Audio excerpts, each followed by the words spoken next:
Dostlar, deməli bu videonu çəkirəm həmən insanlarsın, hansı ki detektoru istifadə edə bilməyən insanlarsın. Noktanın Score 2 modelidir. Multi tezlikli cihazdır. Funksiyası çoxdur, söz yox.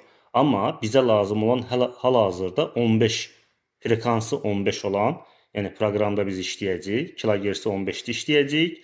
Bizə rahat olsun və stabil işləsin cihaz. Həssasiyyəti isə 5 səviyyəsində saxlayacağıq. Yəni 5 səviyyəsini nəyə görə saxlayacağıq, onu da vurğulayacağam. Məsələn, biz həssasiyyəti artırsaq, bizdə dərinlik artacaq və qıraq siqnallar da bizə məşatçılıq edəcək. Ona görə 5 ilə başlayacağıq, 4 ilə 5 ilə başlayacağıq, yavaş-yavaş gəzə-gəzə onu artıracağıq. Həm dərinlik artacaq, həm də cihaz daha da həssas olacaq.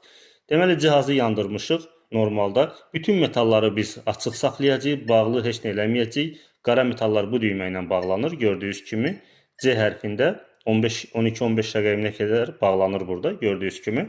Baxın, biz R-də saxladıq. İndi adı R-dir. Bilmirəm kim ərəb bitəri oxuyur.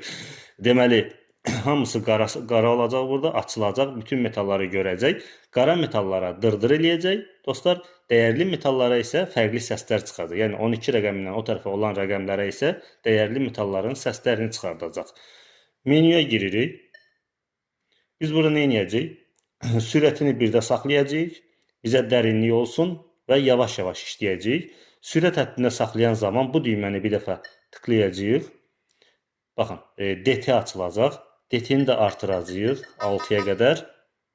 Dərinlik artsın və torpaq ayarını isə avtomatikə. Yeni öyrənmək üçün avtomatik bir dəfə bunu tıklayacağıq. Baxın, burada işarə gələcək. Avtomatik olaraq işləyəcək. Yəni torpağı özü ayarlayacaq. Sonra menyudan çıxacağıq. Menyudan çıxandan sonra biz proqramları dəyişsək, həmən torpaq ayarı buradan itəcək. Yəni proqramlara toxunmayacağıq. Sadəcə həssasiyyəti ilə oynaya biləcəyik biz. Bu qədər rahat.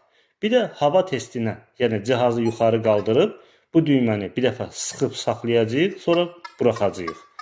Hava testinə bunu buraxacağıq ki, elektromaqnit dalğalarından özünü cihaz tənzimləsin və cihaz daha da sabit işləsin. Bu qədər rahatdır dostlar.